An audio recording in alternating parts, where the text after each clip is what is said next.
Hello, everyone. How's everyone doing? I hope that this message today speaks to you and brings light into your life.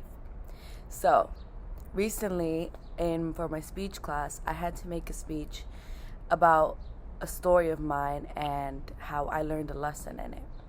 And I decided to do it and literally the start of it was, I have let my fears and self-doubts get in the way of a lot of my goals. But I finally decided to have faith in God and myself. This is the story on how I jump-started my future. And it's so true.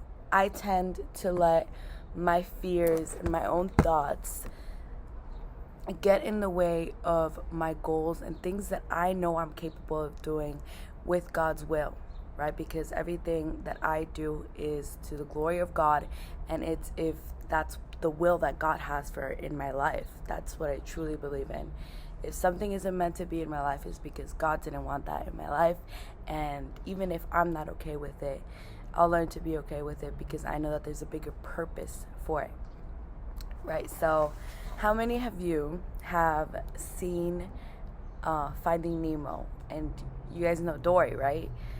She's always the thing that she's always saying is just keep swimming, just keep swimming. And I love Dory. I love her character. As you all know, she has short-term memory. So sometimes she's lost and she has no idea where she's going. But she just says, just keep swimming, just keep swimming. And she does. She doesn't just say it. She does. She does keep swimming. She just keeps swimming. And I think we ought to be like that sometimes. I think that sometimes we're faced with something and we don't even try because we're scared or we feel lost. Today I want to tell you, just keep swimming. And I swear you'll go to the place that you want to go, whether it's you want to meet a certain goal or you want to do a certain change in your life. Just keep trying, keep doing. And even if you're scared, do it anyway, and you might be surprised with the results. But don't just do it scared. Do it with God. Pray to God about it, and I swear you'll be so surprised by the results of it. So another thing that I've realized this quarantine is, so I have a pool, and I don't really go in it as much. I only go in when my sister-in-law, my brother's girlfriend, goes in. I swear that girl's a mermaid. She's like half mermaid. And I also go in when my little cousins are here.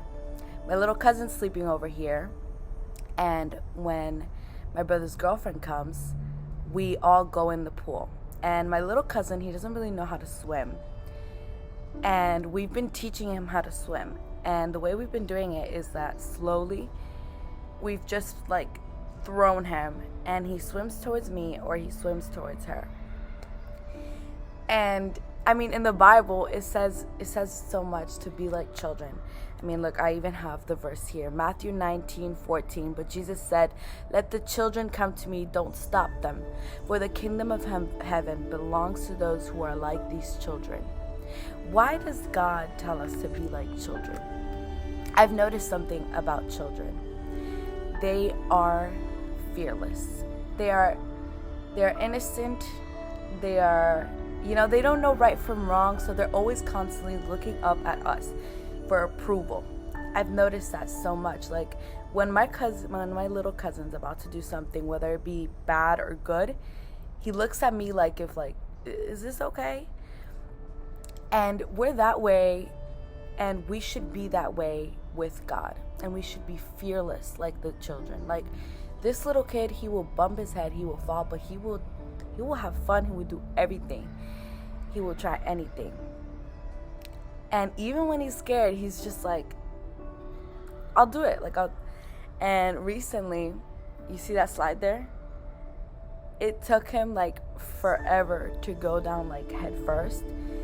And I get why. It's scary. It's a scary thing to just dive in, right? To whether it be change or to try something new, or it's scary. We look at what's ahead of us, and it can be scary, it can be overwhelming.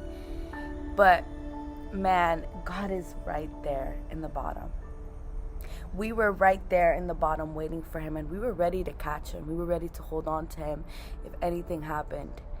To him, he felt like alone and like he was doing it by himself. But we were right there at the bottom waiting for him to catch him. And God is the same way. Whatever it is that you're facing, he's right there. You are not facing it alone. Even if you think you're alone, because he would literally think that he was swimming by himself in the middle, but we were right next to him, ready if anything happened. God is the same way. He is right beside you. Deuteronomy 31:6 says, "So be strong and courageous. Do not be afraid, and do not panic before them, for the Lord your God will personally go ahead of you. He will neither fail you nor abandon you." And when you're swimming, obviously, your eyes are closed, right? So he couldn't see if we were actually like next to him. He was just swimming. He would just swim. And in 2 Corinthians 5:7 says, "For we live by believing and not by seeing." He had to believe that he could do it, right? He had to put trust in himself that he can do it. Because fear, it's just a big lie. It's telling you can't do it or you're not good enough. But those are all lies. You are more capable of doing anything you put your mind to, anything that you put to the Lord.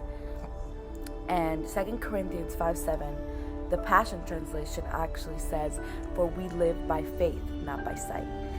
And I just want to close it with that. I want to encourage you to let go of your fears. Let go and let God. Thank you for everything. Bye. Have a good one.